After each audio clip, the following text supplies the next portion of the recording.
Okay, so we are allegedly live, but are we actually live? I haven't seen it pop up on the phone yet. Just got a picture of my handsome face. And then it looks like the video is playing, but there's still a black screen on there. There we go. All right. So today I got to open up for you the Teenage Mutant Ninja Turtles Splinter from the SUPER7 Ultimates line. Blue Eye Mario's here and says, "Hi, Alan. Welcome back to the stream." Well, welcome back to my stream. How you doing? So, real quick before I go to work, and I don't have a lot of time because I was sleeping most of the day. But I definitely wanted to get this done this week, and I don't know if I'm going to be able to do a video tomorrow, and I know I'm not going to be able to do a video Sunday. So today we're going to do Splinter. Now, I might still do another video on Saturday, but I haven't decided yet. I'll probably decide in the moment. But here we got the typical manhole cover there with Master Splinter's face, and you see on either side of him, he's got the bow and arrow, Ninja Turtles logo on the back, Ultimates logo at the top. And I do have the slip cover, and you can see it's got some kind of residue on the front. I guess maybe when they mailed it to this person, they actually used the mailer box as a mailer, and that person peeled this off. Because I didn't get this secondhand. I got it off of eBay. Blue Light Mario says, "How you doing? Great. I hope you have a great time and feeling great." Well, I'm glad you're feeling great. I'm doing just fine myself. So anyway, let's go ahead and get this off of here. A lot of packaging to these figures.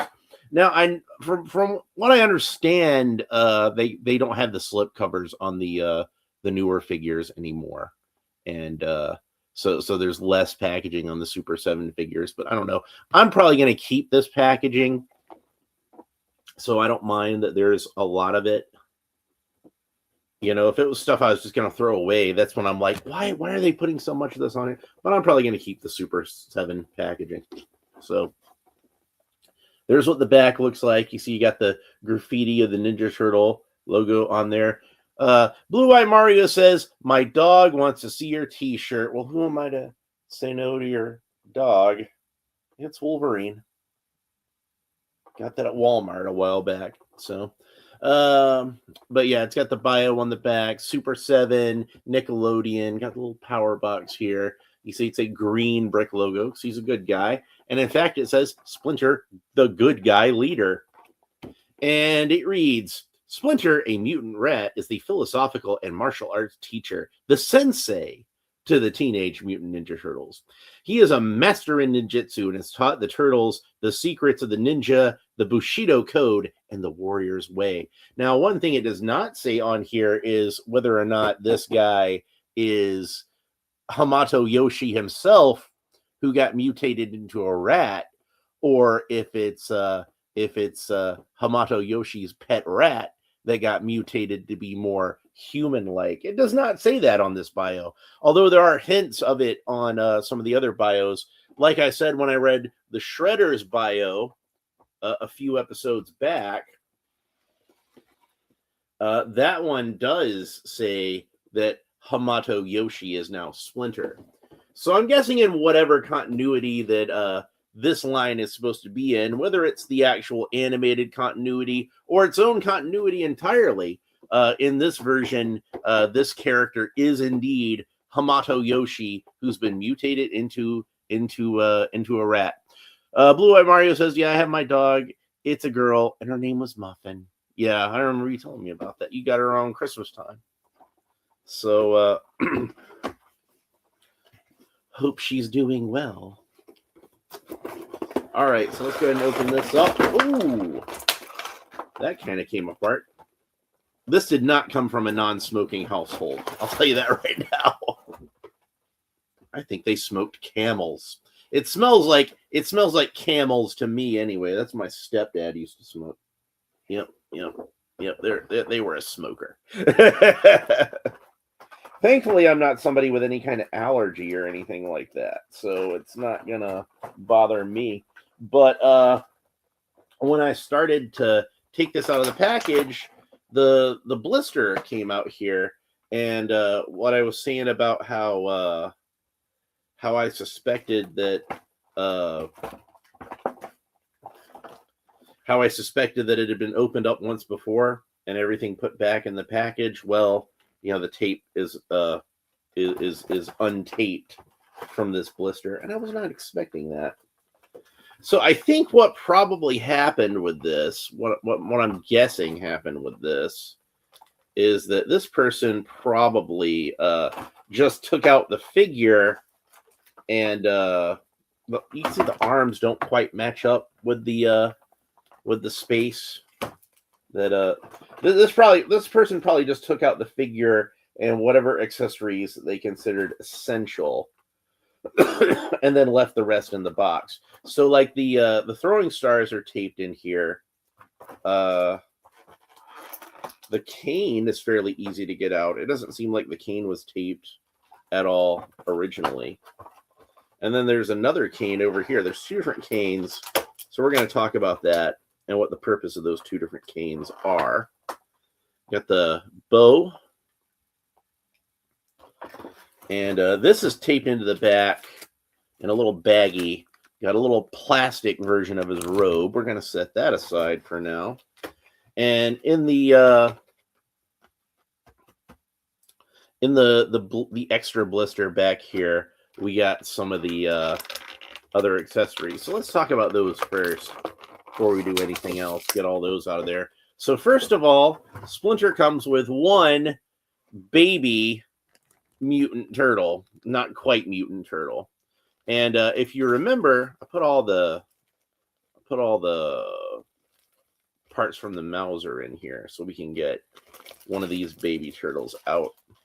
So the one that comes with Splinter is not the same exact one that comes with the Mausers, because you can see the Mauser one is a much lighter green, and this one is a much darker green.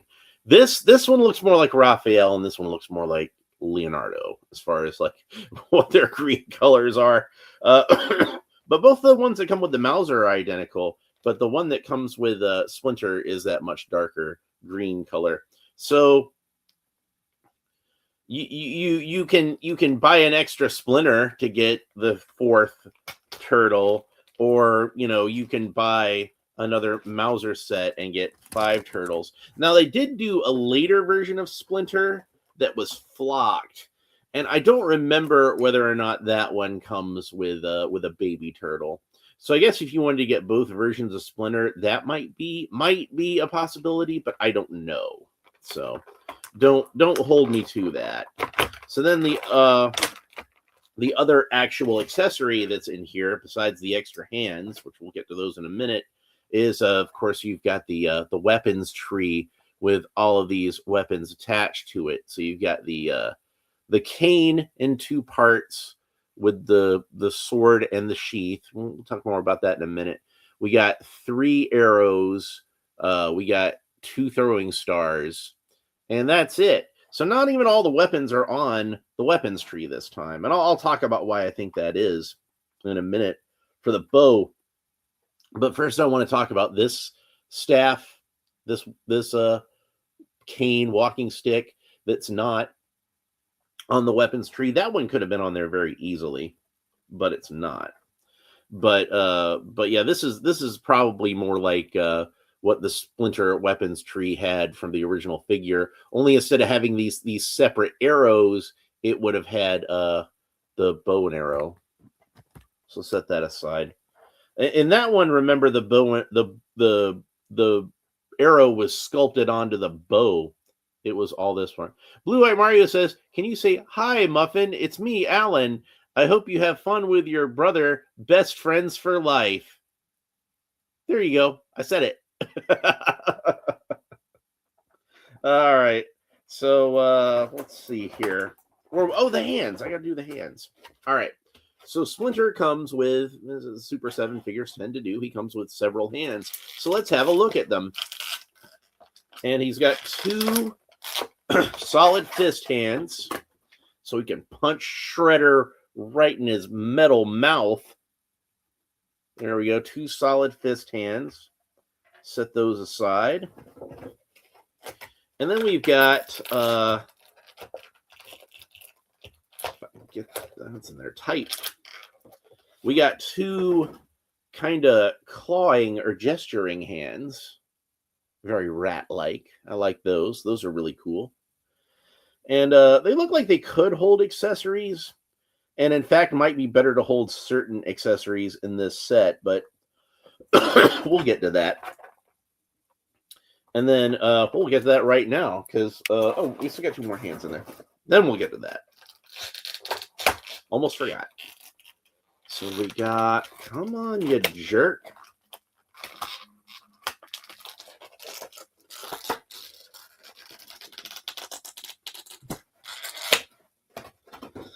We got 2 kind of karate chopping hands. So we could be holding him up to tell his boys to cease. Yeah, some of these hands are in here like really tight. Oh boy. All right, so that's out of there. Okay, so the first accessory I'm going to get out of here, well, the next accessory I'm going to get out of here is he got a mug. It's a light blue mug with a little plume of smoke, steam drifting out of it, I should say. Steam, not smoke.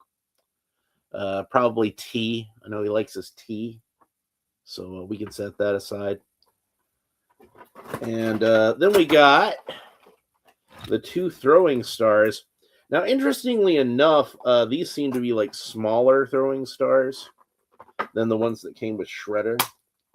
But I think they're still slightly bigger than the ones that came with April.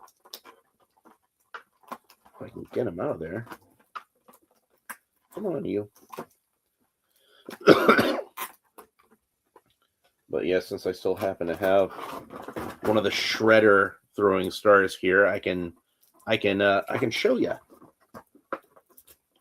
And then I think I'm going to put the throwing stars into the baggie that I had the other Mauser accessories in because I don't want to lose them. But yeah, 5-pointed throwing stars. This is the one that came with the Shredder, and this is the one that came with Splinter.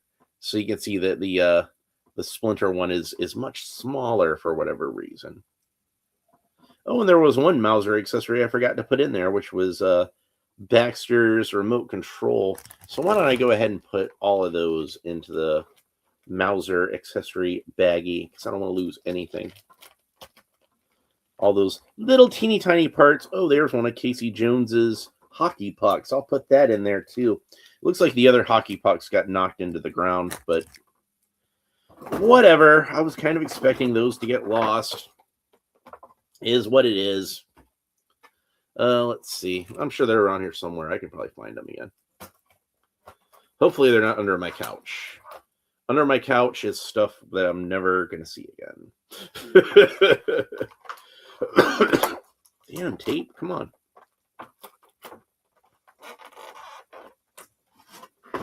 All right. So we got 3 of the painted arrows, and unfortunately, this one got a little warped in the package. This one got a little warped too, but not anywhere near as bad as this one. And the 3rd arrow, they're all kind of at least slightly warped. But you see the one in the middle is the one that I think is the absolute worst. And I do believe that is all of Splinter's accessories. You know what Splinter could have come with that would have been nice is a quiver. And I probably would have rather had that than the plastic robe, if I'm being honest. But you know, it is what it is.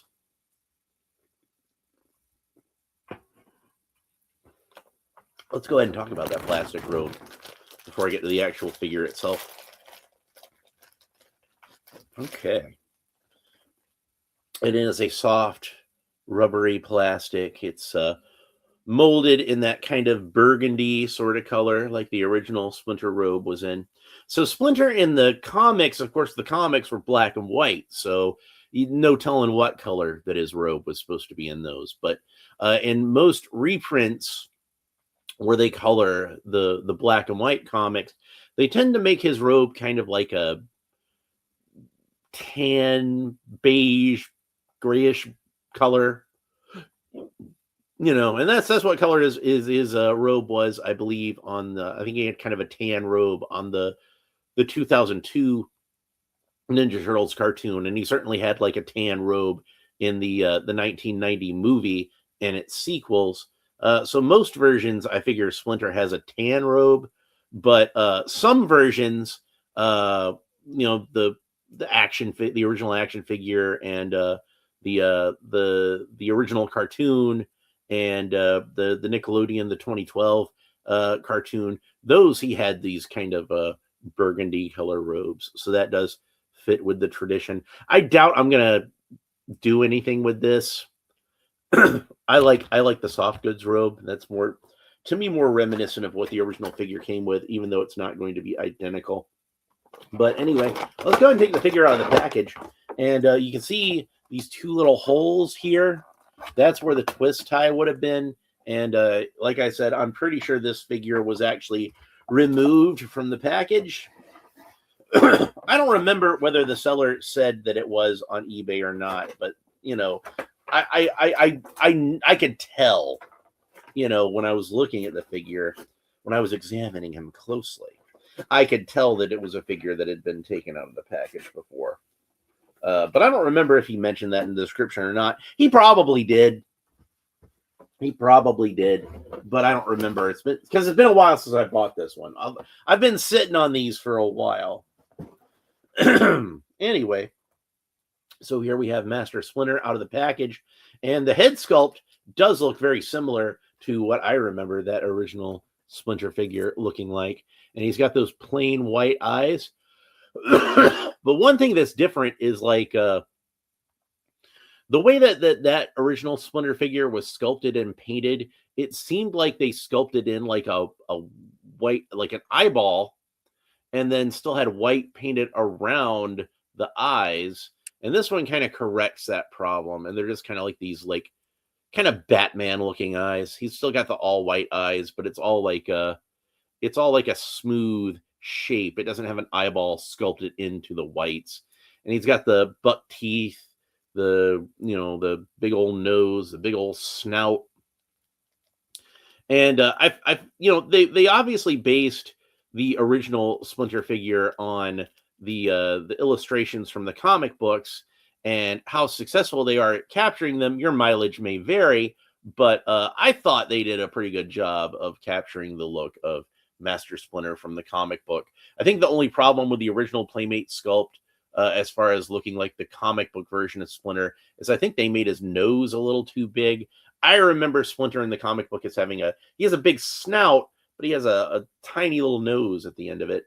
Some people would criticize the Mirage design of Splinter, Eastman and Laird's design for Splinter, and they said that he looked more like a dog.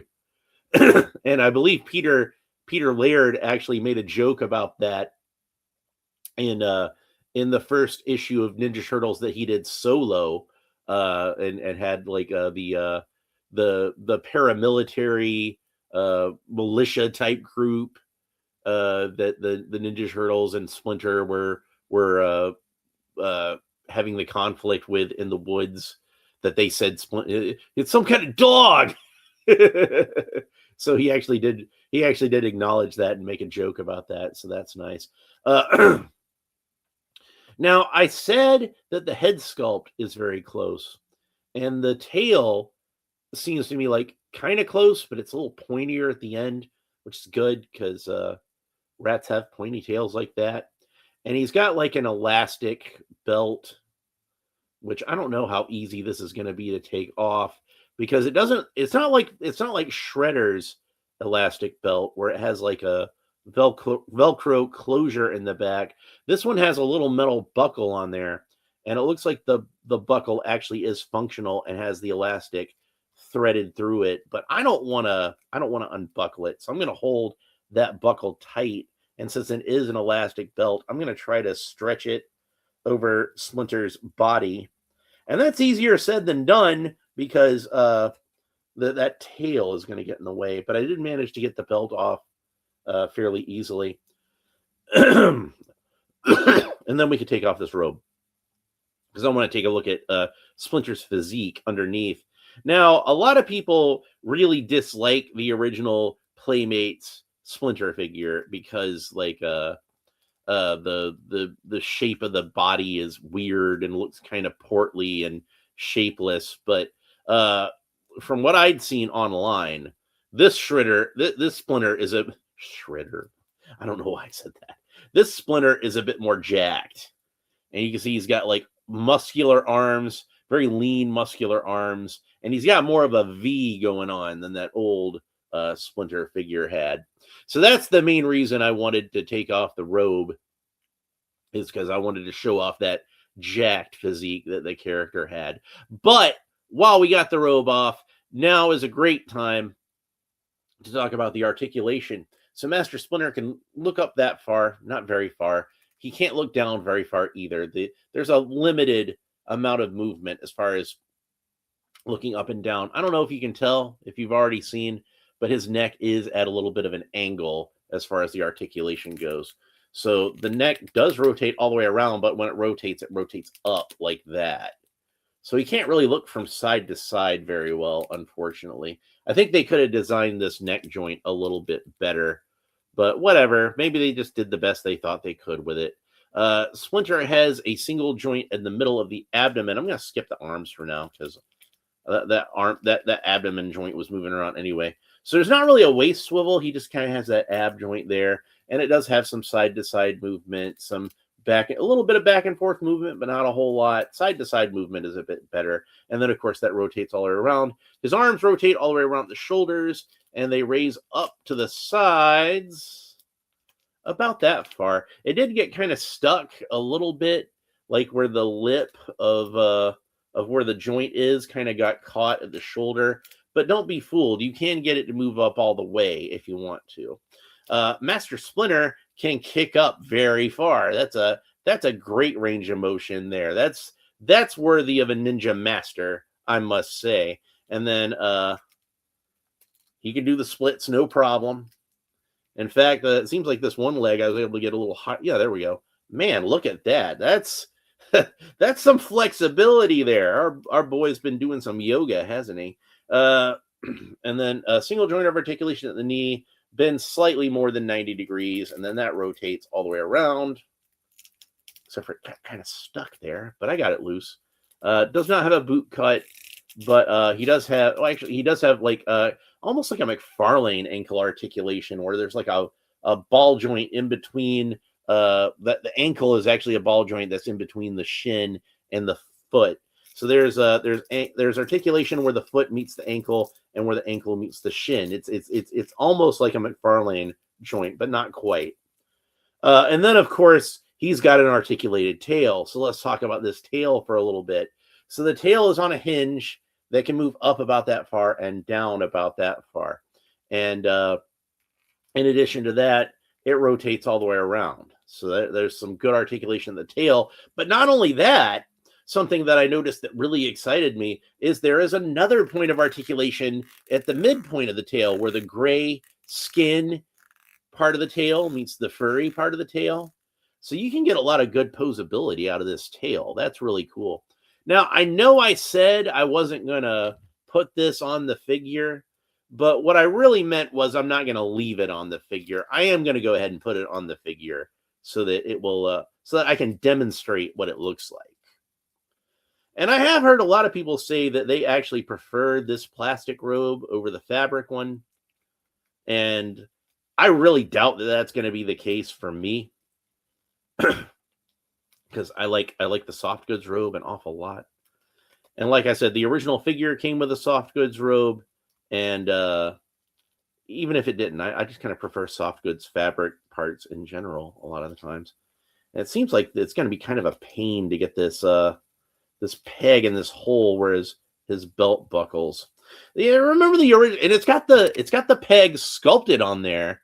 The original Splinter figure, you had the peg that poked through that way, but in this one, it's the opposite. That's a fake peg on the front, and then it's got the real peg down here at the bottom, and you have to kind of try to push it through, and that's not as easy to do. It's not as easy to push a peg when it's soft rubber like this. It's not as easy to push a peg into a hole as it is to, push it like to push the hole over the peg. Man, Lone Dragon is going to be disappointed that he missed this episode. I'm just going to say that. But anyway, I got it closed enough, even though it's not fully pegged in. Lone Dragon is going to be really disappointed he missed this episode.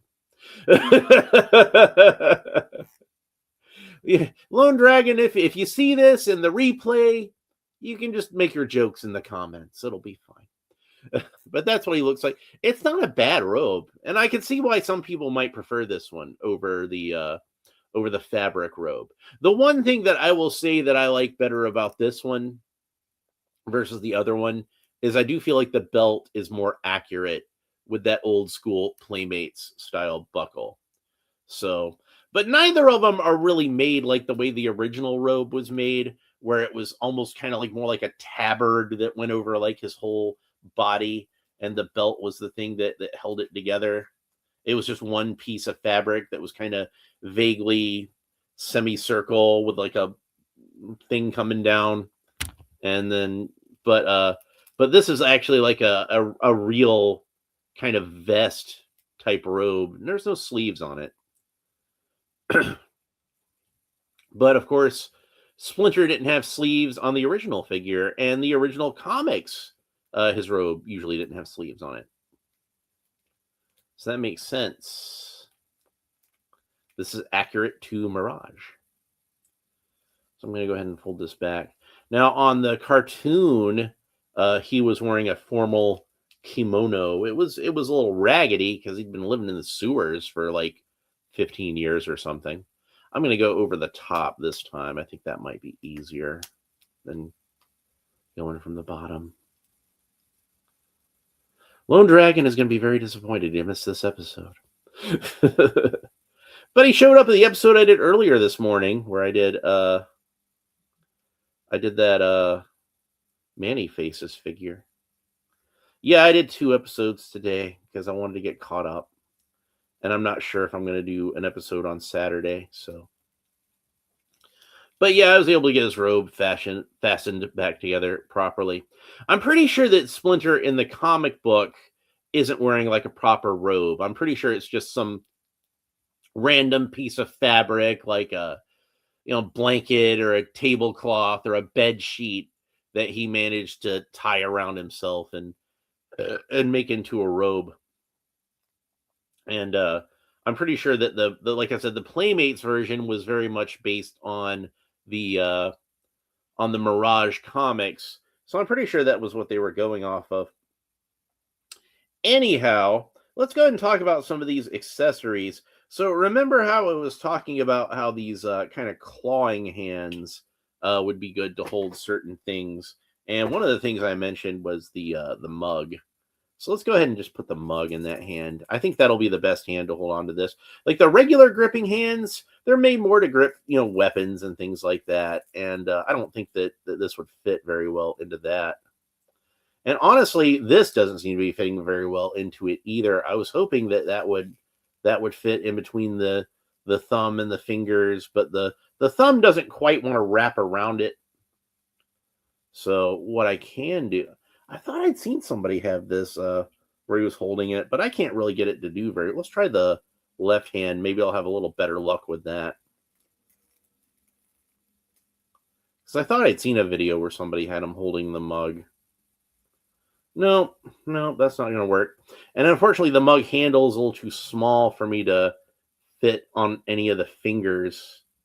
So they probably should have made the mug handle a little bit bigger, and then you could have done that. So that's disappointing. I will put that in this accessory bag so I don't lose it. And then what I was thinking was that there's not a way, it looks like, to clip the arrow onto the bow like you oftentimes have on action figures. And he should hold this bow fairly well in the gripping hand, honestly. And this is one where like the gripping hands seem really rigid. So I'm going to have to kind of force it in there. There we go. Now, I was thinking that that kind of clawing hand, what do I do with it? There's the left one. I need the right one. There it is. Okay, I found it. All right. Too much stuff on this desk. I think this will be better to hold the arrow with. I think this is kind of designed to hold the arrow also. Because if you look at the gripping hand, it's just kind of a standard action figure C grip, and he's not going to be able to fit the arrow between his fingers. Now, it's always a challenge for action figure companies to get it so that an action figure can be holding a bow and arrow in a realistic manner. But I'm always trying to see if I can get it in there as best I can. Now, unfortunately, also his head, the way it's jointed, I don't know if I'm going to be able to get even like the proper type of head shape for the articulation. But hey, looky there! If I get the arrow in between the first two fingers, it fits in there pretty well. And you see, I've got his wrist in such a way. I'm trying to replicate Japanese archery because when you see like European archery, like Robin Hood or something, they've usually got their hand kind of pulled back like this, more sort of like up and down. But Japanese archery, they usually have the wrist more where like the back of the hand is facing up like that, from what I've noticed. So I figured he would have. Sean Franklin is here, and Sean Franklin says hi. Hi, right back at you, Sean Franklin. Good to see you. But yeah, I figure, if this is Hamato Yoshi, obviously he would shoot his arrows in the classical Japanese archery style. And even if it's the rat that was Hamato Yoshi's pet, Splinter would have learned archery by observing his master, so he would still do the arrow the way that Hamato Yoshi did it. So there he is with the bow and arrow, and I was able to get a pretty good bow and arrow pose out of him. So good on you, Super7, Four Horsemen. Good job with that. I'm really happy that that we were able to do that. Now, like I said, he doesn't have a quiver, but I guess if you wanted to store these two arrows anywhere on the figure, you could kind of stick them in his belt. If we stick him in his belt, then we can pretend like he has a quiver. Yes, it looks kind of like he has a quiver on his back now, doesn't it? But they're just stuck in his belt. Okay, so the problem with that is like arrows are barbed, so then I can't pull them out the right way. So I'm going to have to pull them all the way through. It's easier to pull them out over the fletchings than over the arrowhead, actually. So I'm really happy with how that archery pose turned out. That's really cool. Isn't that a great pose? It's really nice that I was able to do that. So good on them for that. It's not always the easiest thing to get these characters into an archery pose. You remember the original Green Arrow in Superpowers, and they reused that body for Robin Hood, the Kevin Costner Robin Hood. They had to actually sculpt his arm so like one of them was kind of permanently bent like that, and the way his arms were jointed was they kind of moved more like up like that than. And even that wasn't a perfect archery pose, but it was better than most. Dude, Stuff 2025 is here, and he says hello. Hello right back at you. Welcome to the show. So yeah, that's the bow and arrow. That worked out pretty well. Let's have a look at the last two accessories, which I kind of feel like are the should probably be the main accessory for Splinter, because what would Splinter be without his cane? He's got to have his cane. And there are two versions of the cane here. One is the sword cane, as it was designed in the original Playmates toy. And you can see the blade does indeed come out. And it seems a little rough. I can't tell if it's sculpted to be rough, or if it just came out of the mold rough, or if it's just, from being in the sheath kind of warped it a little bit. But I do like the roughness of it, because it makes it look like it's a Splinter handmade weapon, that he made it himself kind of thing. And then they have the more, I guess you say cartoon accurate Kane. They probably, again, Super 7 Ultimates, they probably wanted to have both versions that you could use. Now, he can kind of hold it in that clawed hand a little bit. And if you just want to have him standing on your shelf like that, that should probably be fine. And this would also be good for if you wanted to have him posed on your shelf as if, like, he's just got his hand kind of resting on the cane handle, I guess you'd say. That hand is good for that. But if we want to have him in action with his sword cane, then we're gonna swap back to the gripping hand, aren't we? All right. So the way I usually had Splinter holding his cane in the original figure when I was a kid was I usually had him, and I think probably most kids did this too. Like almost like the pistol grip kind of thing, and just kind of like have it facing down towards the ground like that. And of course, then you can put the sheath part of the cane in his other hand when he gets ready for it. And then he can use that as a melee weapon too, almost like a club. And then he's got two weapons there. And also you can take this and you can have it have him just grip the sword a little more straight like that. You can do that too. Dude Stuff says, I got this figure last month. Solid figure. Yes, I would agree. I'm pretty impressed with how this figure has been turning out. I think when I go to take my thumbnail picture, before I do that, I still got all the Mausers set up over there from from the last episode. I think I'll have like a nice Splinter versus Mausers picture set up. But yeah, I'm digging the sword cane. They did a good job with that.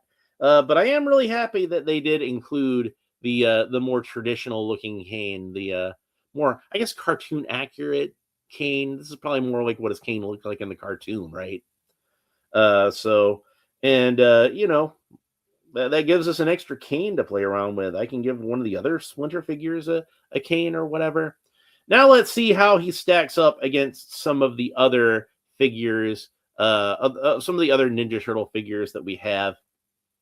And if you wanted to have him with the NECA April O'Neil, this is where the shortness of this figure kind of becomes a little more obvious. Is that Splinter, who in the comic book is supposed to be like a very short little dude. He's like really tiny in the comic book, almost as tall as April in this version. So, of course, this is not the version of April that's supposed to go with this line anyway. That version of April is much taller. So, that'll work out a little better. But going with a figure that actually is a part of this line, and probably the human figure you would most want to tower over Splinter. The Shredder is, I think, significantly taller than Splinter, and that's good. So, if we put them back to back, you can see that Shredder is almost a little more than an entire head taller than Splinter, I think.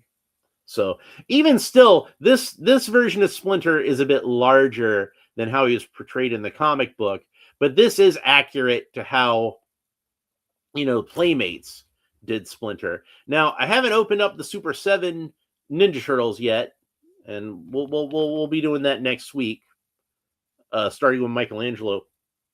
But I do have my bootleg NECA Mirage Turtles, and you can see he's just a little bit taller than Leonardo.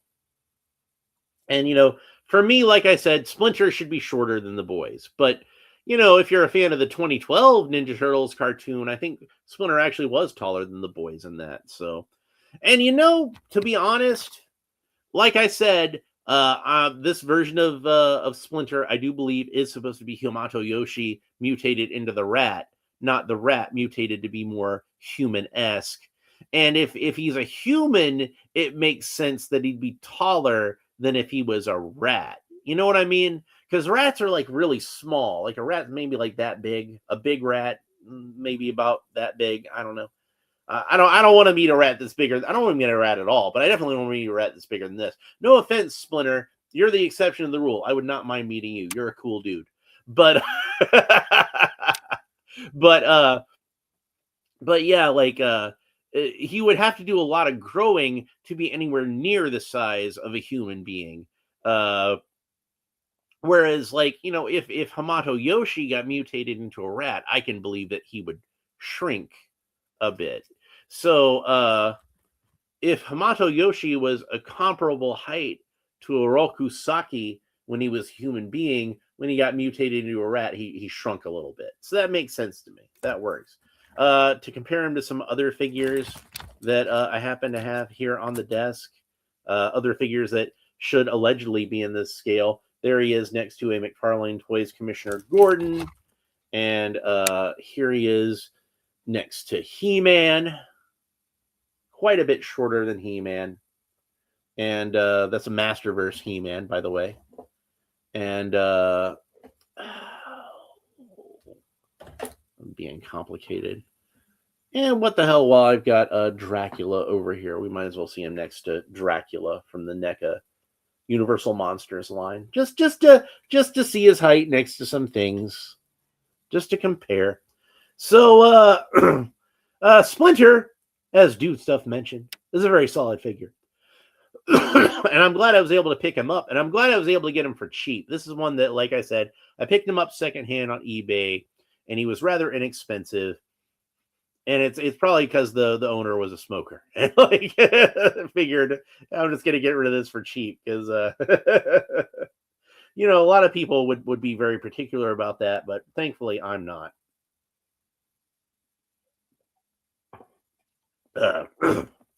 So if I was, I'd be very disappointed. But I can tolerate the cigarette smell. And besides, there's ways you can get rid of that. Like the best way I've found to get rid of any odor in an action figure is what you do is you take some dryer sheets and you take your action figure and you put them in a Ziploc bag and you wrap it up and you put it in your freezer, and a couple of days later that should take care of the smell. That's the thing that I found that usually gets the smell out of there. Now I did have many years ago, this happened to me. I've got April over. I do have April over here. We can see him next to I thought she was over on the other shelf. I forgot I brought her back over here. And it looks like her camcorder fell out, so she's just holding her on. The Mighty Allen, says Max Games and Toys. Good to see you.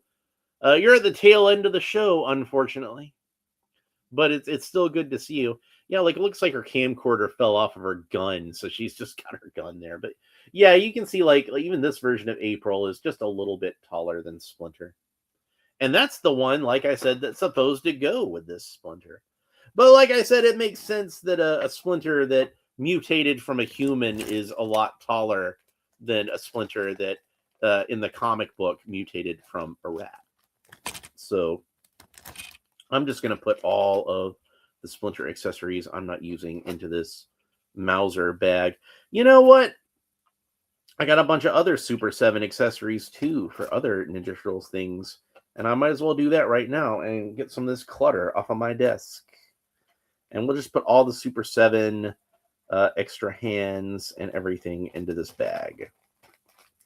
Hey, you know what? Let's compare the size while I'm thinking about it. We'll compare the size of the fists. And it looks like Splinter's fist is actually even a little bit bigger than Casey Jones's fist. That's kind of funny. And April's Turtle Communicator and April's Extra. All that stuff's still on this desk from when I opened her up a while back. And like Shredder's Elastic Belt. Don't want to lose that. Bebop's Shield.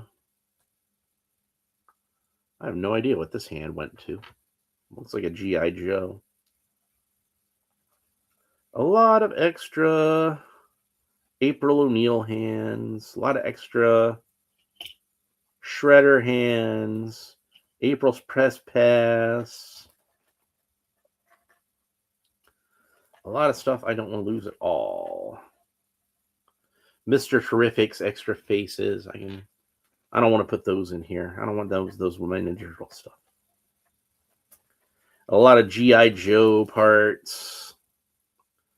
We got a lot of clutter here. I want to clean up this whole room, in fact.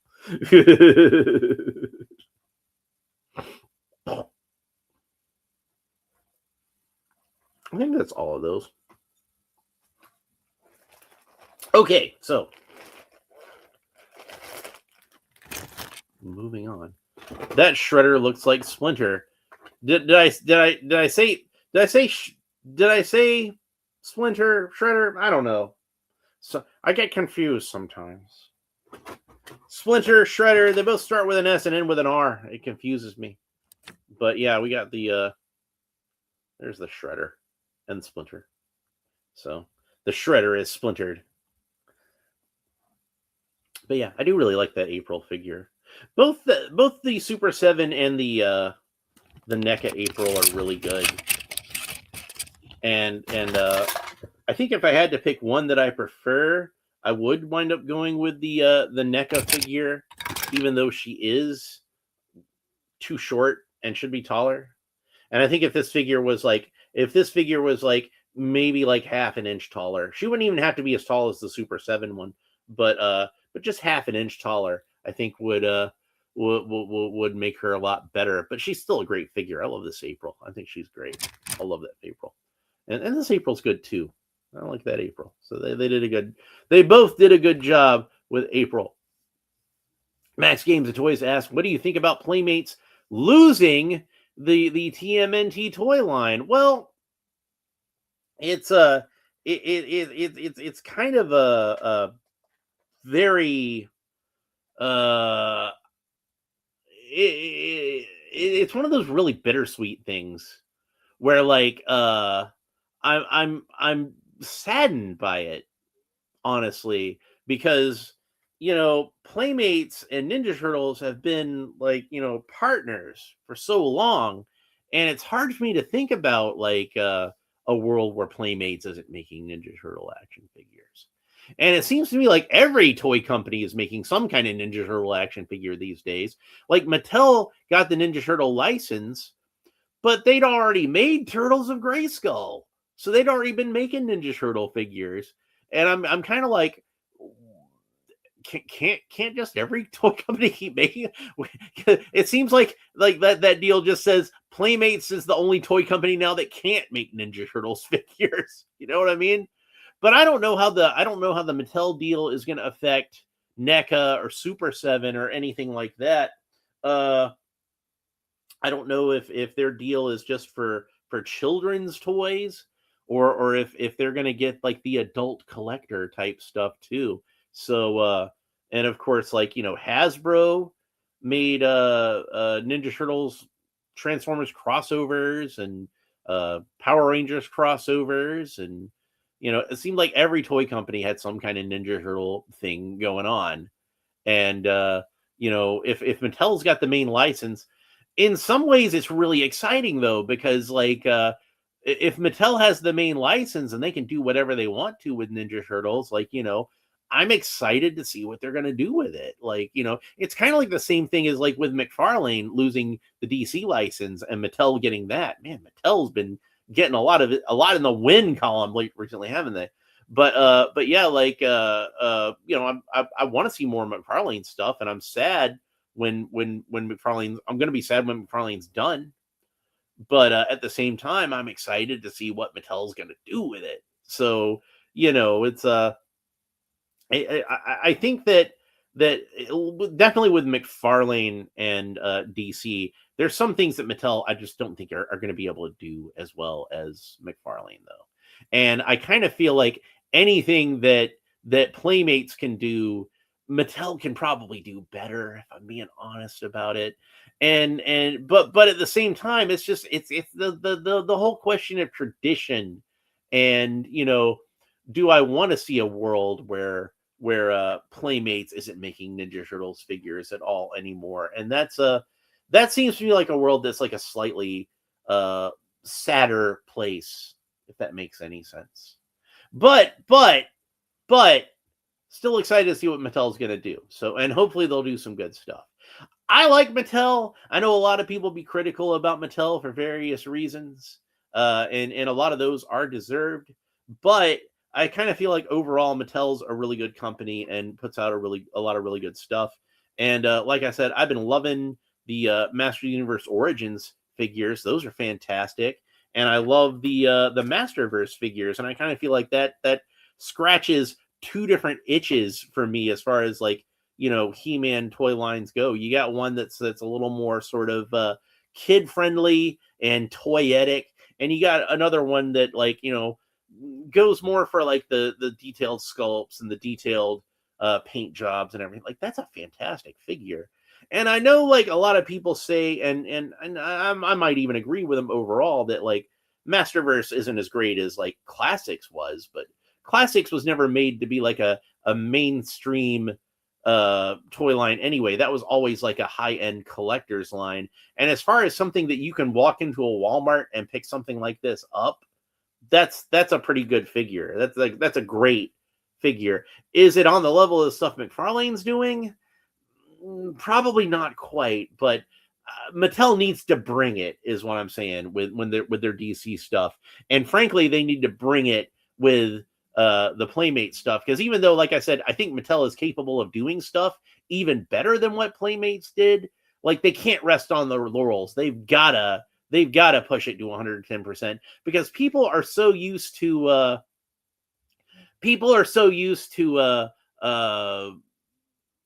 just Playmates being the Ninja Turtles company, and they're gonna have some loyalty behind them. It's one of those things, like I was saying about James Gunn's Superman movie, is like, he had to make like the greatest Superman movie of all time if he wanted to make me forget about Man of Steel and make me forget about how he fired Henry Cavill. And he didn't. So if you're gonna go for the king, you better not miss. And if you're gonna try to replace something that is that near and dear to people's hearts, you gotta knock it out of the park. You gotta have something where I'm like, yeah, it's too bad that Playmates lost the Ninja Turtles license, or McFarlane lost the DC license, but man, look what Mattel's doing with it.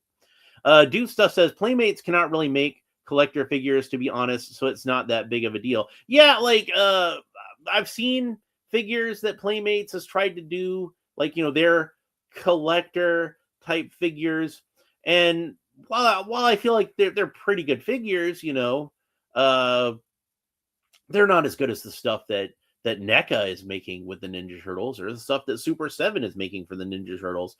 And I kind of feel like it's best, it was best, I should say, past tense, for Playmates to just stick with their wheelhouse and just do the kid-friendly type Ninja Turtle stuff.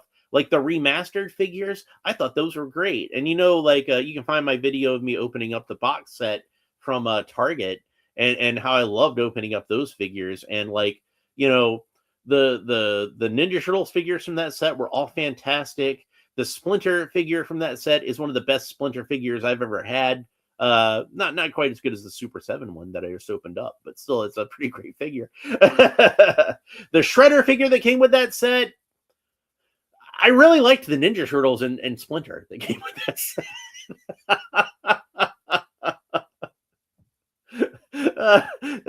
They did not do a good job with Shredder, unfortunately. Shredder was definitely the weekend of it. But years and years ago, I've said this before, and these are still my favorite Ninja Turtle action figures, is these bootleg NECA Ninja Turtles based on the NECA Mirage figures. And I never had the actual Mirage figures, but I got these bootlegs, and the bootlegs, actually, from what I understand, are superior in some ways. But I picked those up, and I absolutely loved them. And still to this day, these are my favorite action figures of the Ninja Turtles themselves, that NECA made and some bootlegger copied. Allegedly a bootlegger who actually worked at the NECA factory and printed these out as a midnight run, but that's neither here nor there. But yeah, it's like it's still NECA that was responsible for these being great figures, whether they're bootlegs or not.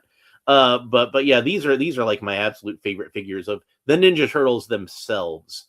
But yeah, like Playmates is part of that Ninja Turtle history, and like like I think like as far as doing like kids Ninja Turtles toys, they did a great job with it. So yeah, we'll see what Mattel does with it, and hopefully they'll do some good stuff. I'm optimistic about it. We'll see if it turns out to be how good it turns out to be or not. But you know, when Disney bought Star Wars, I said the stupidest thing I ever said in my entire life, which is I don't think that Disney spent $4 billion on Lucasfilm so they can make bad Star Wars movies. And of course, that's that's exactly what they wound up doing. But I don't think I'm going to go ahead and say it again for Mattel. I don't think that Mattel would go through all the trouble of outbidding Playmates to get the rights to Ninja Turtles so they can make crappy Ninja Turtles figures. And we'll see. We'll see what happens, but I'm still looking forward to seeing what happens. And hopefully, like I said, hopefully it doesn't mean that companies like NECA or Super7 will lose their rights to Ninja Turtles figures. I think if Mattel does the kids stuff and the other companies do the adult collector stuff, and maybe Mattel can do their own adult collectible stuff too, I think we'll see some cool stuff.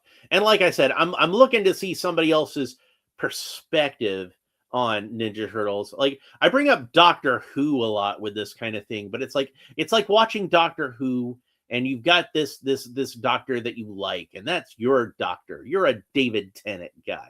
You're solidly a David Tennant guy. He's the best one there's ever been, and he's the best one there's ever. You can't imagine anybody being better than David Tennant, but he's not going to stand there forever. And eventually he leaves the show and they hire some other guy. They hire this Matt Smith guy, and you're like, he's no David Tennant. We'll see how this works. And you watch the episode and you're like, hey, he's pretty good, but I still miss David Tennant. And you watch more of Matt Smith, and you get to like Matt Smith. He grows on you, and he grows into the role, and he gets to be a great doctor in his own right. And maybe you don't like him quite as much as you like David Tennant, but he's still a great doctor, and you still enjoy and appreciate him. And you get to love Matt Smith on his own merits.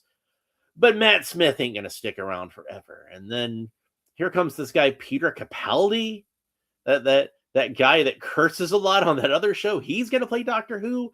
Wasn't he already on Doctor Who? Didn't he play like a Roman in Pompeii? What are we doing here? And you watch him and he's all grumpy and like, what's this? This isn't the Doctor Who I remember. Now, I loved Peter Capaldi from the beginning because he felt more like an old school Doctor Who to me. I go back to Tom Baker. Tom Baker is still my guy. And that's not to say I didn't like David Tennant or Matt Smith or Peter Capaldi, but and went back and watched the earlier ones, and I loved William Hartnell and Patrick Troughton and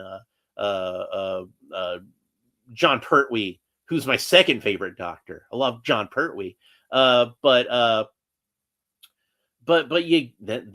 you start to love Peter Capaldi, and you're gonna miss him when he's gone, and it's Jodie Whittaker, and you finally get used to Jodie Whittaker, and then it's Ncuti Gatwa, and who knows who it's going to be whenever Doctor Who eventually comes back. Is it going to be Billy Piper like they teased at the end of that last episode?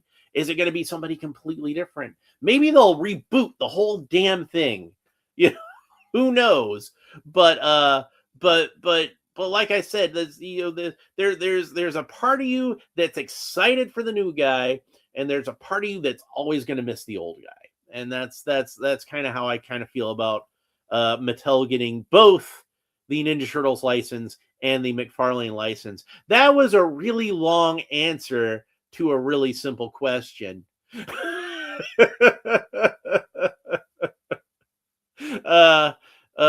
Max Games of Toy says, I hope something like Cartoon Collection Origins with the 90s TMNT series. That would be cool. That would be really cool. I would like to see some really accurate. I know NECA made some, but I was never able to get them because they sell out too fast anytime they put them out. in any kind of set or anything. Yeah, jumping from TMNT to Doctor Who in 5.3 seconds. Yeah, and maybe I'll run across a Doctor Who action figure to open up on this channel one day, and then I can have an actual reason to talk about Doctor Who. but yeah, like you've got what was I talking? I was talking about something. Yeah, like the NECA animated figures. I was never able to get a hold of any of those. And if Mattel made them, I'm sure they'd be a lot easier to get a hold of because they'd be much more widely distributed. Not just Walmart gets one of each turtle in and then they sell out like immediately. So. And they've NECA's re-released those turtles in like a few different paint jobs, and every time they're just gone like that, and I've never been able to get them. But like I said, my favorite ones are the Mirage ones anyway. So like, I figure they'd always continue to be these NECA Mirage. I can't. The only way I can see these being surpassed for me is if NECA decided to just like reissue these. But redrew them so they have pinless joints. If they had pinless joints, then they'd be unstoppable. And as it is, like I could see somebody looking at them and being like, they're good figures for their time, but those joint pins, some people just really hate the joint pins. And frankly, I'm more of a fan of pinless joints myself. Hey, NECA, that's another excuse for you to redo this April so you can give her some pinless joints. Make a taller version with pinless joints. I'm just saying. But if anybody from NECA watches this channel. But yeah, the pinless joints would make this figure absolutely perfect. And that would be the definitive Ninja Turtles for me. I know not everybody... Like I think like Ninja Turtles is one of those stuff where like everybody has like their favorite design. Maybe your favorite is the original cartoon. Maybe your favorite is the 1990 movie. Those are both great designs. I think I really like those. Maybe you really like the Michael Bay designs because nobody's perfect. But for me personally, it's always those original turtles as they first appeared in the first issue. That to me, that's the perfect Ninja Turtle. That's what they ought to look like. That's how they exist in my brain. So anyway, that's it for this episode. I hope you enjoyed it. If you did, please make sure that you like and subscribe and all the other fun YouTube stuff down below. Leave a comment. Let me know about what you think about Master Splinter, who I'm going to leave in this pose so he can fight those Mousers. I'm gonna take a picture of Splinter solo, just by himself, but I also want to take a picture of him like fighting the Mousers because I think that'll be really cool. And then I'll have the thumbnail. Max Games and Toys says, but I grew up with the 2003 TMNT, and see, that's another set of designs that I think those are really cool designs for the boys. I think they look great on those. And you got the ones from Super7. That's awesome. Yeah, like I haven't decided if I'm gonna buy those figures yet. I'm kind of tempted, but like I'm not 100% sure if I'm gonna buy those yet. But I am kind of tempted. I figure I'm probably gonna buy the April O'Neil figure in there just because I like that design for April O'Neil. I saw that they had the figure for her posted, and I'm like, yeah, she looks cool. I'm gonna get that one definitely. And I want to get the Shredder because I really like that design of the Shredder. I'm not crazy about him being Krang. Don't at me. Oh, he's Shrell. He's Krang. It's ironic that the original Ninja Turtles cartoon wanted to combine Shredder and Krang into one character, and Peter Laird shot that down. And then when Peter Laird does his own Ninja Turtles cartoon, he's like, you know what? What if Shredder was an Utrom?